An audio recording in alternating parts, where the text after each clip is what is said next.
Hey guys. Sorry it's taken so long since my last update, but things have been really busy with the police and Melissa and everything that's happened. I'm still kind of trying to wrap my head around it all. Hopefully you understand why I haven't been able to relay much lately by the time this is all typed out. Please note that this will be my final post on my other mother. As you already know, it was after dark by the time I posted last. Almost immediately after I submitted, I noticed my other mother lying on the floor in a small puddle of that all too familiar oceanic debris. I watched her for a moment, hoping she was alright before I ran over to her. Like I've mentioned before, unless she moves, she looks like a mannequin, but upon closer examination, she seemed lifeless.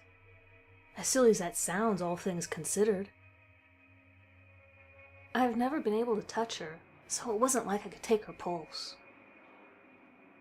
I whispered, "I am here," to her while I tried to get an angle where I could at least see her face, but her hair had completely covered it up. The moss on her back had almost completely vanished, and the little that was left here and there looked pretty dead despite being so waterlogged. A few of the shells in her hair seemed cracked, too. She let out a small cough, and more of the sickening slime water poured out of her mouth. I looked around for a moment like an idiot trying to figure out some way to help her, but I couldn't exactly feed her soup or pick her up or anything like that. She seemed to be far enough away from the salt ring I'd made, so I figured it wouldn't affect her. I paced back and forth a bit, racking my brain.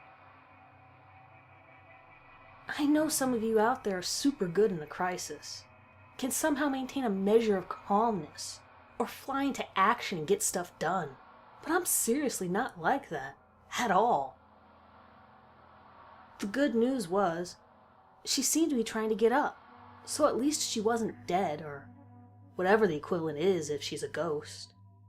The bad news was, I began to hear once more that familiar rustling. The lights flickered and dimmed, but didn't go out completely, fortunately. I instinctively stepped slowly back into the salt ring and looked around, trying to find the source of the noise.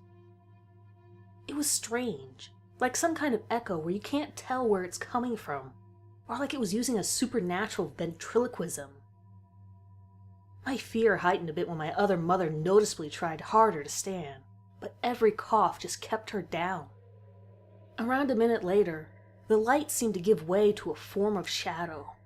Like light and darkness, reversed properties. This creeping shade started in the corners and grew outward, towards us. The lights were still on, but they weren't nearly as useful as you'd expect, but it was enough that I could finally see it coming. After the shadows, water began to pour in from nearly every crack, every crevice, under the doors or windows, both inside and out.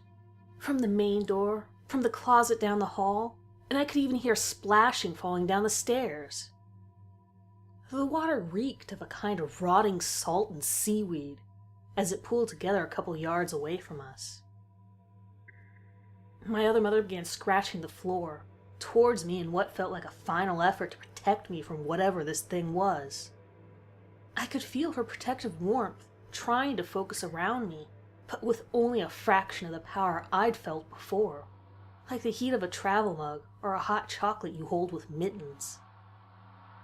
She began to force herself towards me, crawling with every last ounce of strength left, but I couldn't help but watch the ocean water come together and grow from the floor, revealing what I can only describe as a sort of combination between a water elemental and a ghost. I never did learn what it was called, but it looked like a towering mass of gelatinous seawater, filled with seaweed and even a few small dead fish and bones. And eyes. Eyes I recognized. It had been years since I last saw them, but I'll never forget how his eyes shone with mad lust. Beyond human, yet human nonetheless. The eyes of the man who killed my parents. The man I saw my other mother kill in front of me. I froze in a combination of fear and shock. I briefly remember noting I was probably safe in the salt ring, and could still hear my other mother frantically scratching at the floor towards me. But I was completely petrified, eyes locked with the creature like I was suddenly in the most important staring contest of my life. It burbled something incoherent at me and slowly, ever so slowly, began to creep towards me. I didn't know how it would kill me, but I expected something like drowning inside of it, like Shelley and her husband had, and like it hadn't been able to all those years before. I could tell it wanted to take its time killing me. But I didn't want to drown. I didn't want to die. Not after everything I'd been through. I briefly focused on the flickering, protective warmth from my other mother, and somehow it was just enough to remind my brain how to not be frozen. So I ran, and, like the total klutz I am, I ran shin first into the table. Which, yes, hurt like a bitch. But looking back, I would do it again 1,000 times to get away from that thing. That oceanic monster of death that somehow came back from the grave to finish me off. Have you ever been in an accident? Or maybe seen someone you care about fall, but you have the chance to catch them? Time seems to slow down as your adrenaline supercharges your system.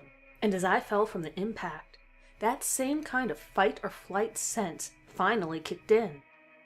If it hadn't, I don't think I'd have been able to witness what happened next. The shell flew off the table, turning over and spinning like some kind of sea ballerina.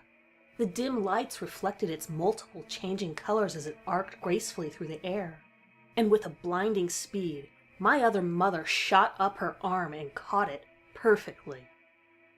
Before my very eyes, the shell transformed into a shining, colorful light that floated around her arm and down to her body.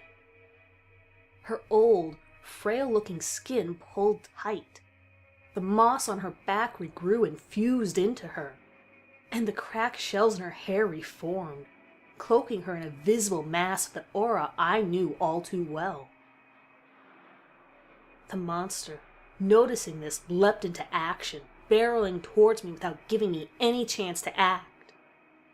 It easily skirted past the line of salt and shrieked out like someone drowning in rage as it flung forth tendrils of seaweed that quickly wrapped around my ankle.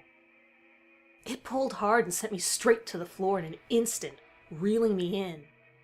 I scratched at the floor and pushed against it to no avail. But then, suddenly, I felt her warmth, that calming sense of safety. I stopped moving like I'd instantly gained enough weight to prevent him from pulling me any further, and before I knew it, my other mother stood between us, facing the beast, like she had somehow teleported there. The living ocean wailed in frustration, but it was almost immediately quieted as I watched my other mother turn her head back towards me, just enough for me to see her crooked smile. The Leviathan crashed towards her like a tsunami, only to break upon impact like she was a granite shield of light, casting her warmth stronger than I'd ever felt it. It raged, again and again, a tempest casting wave after wave upon an unyielding beach.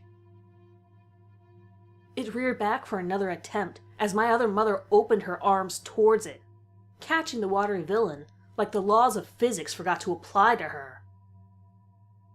She shimmered briefly as its screams became muffled, and in an instant, she flashed, vanishing into nothing with the monster. The family living in my old house returned shortly thereafter to the sobbing mess I'd become. I don't remember much else that night, but the police definitely wanted to ask me a boatload of questions. I slept in a cell that night, passing out without too much trouble. I was exhausted. The next morning, I met Melissa. One way or another, she found my post and searched me out. Apparently she'd been looking for me for years. She took care of dealing with the cops, getting me a lawyer, and helping me deal with the events I've described. We stayed at a hotel for a few nights before flying back to her place, where she's taken care of me ever since. She's my aunt, and she's got all the documents to prove it. From what she's told me, I was the product of a very unhealthy relationship. My mother, my real mother, fell into a series of unfortunate mistakes and wound up with a horrible, horrible man. A man I should call my real father. A man who has tried to kill me on 3 separate occasions. Odette, when she was pregnant with me, began showing signs of love, as any good mother-to-be should. My father, however, didn't quite like that. He'd been a violent man before, but something in him snapped, and he tried to kill me before I could be born. Obviously, my mother got to the hospital before I died, but she didn't survive the procedure necessary to save me. Melissa tells me I was adopted on the spot by a couple that had a miscarriage in the same hospital. I don't know any of the legal details, and I don't really care to. My parents treated me well in the time they had. For that, I thank them. Of course, I still have plenty of questions. Like why my family wasn't warned about my father's escape from prison.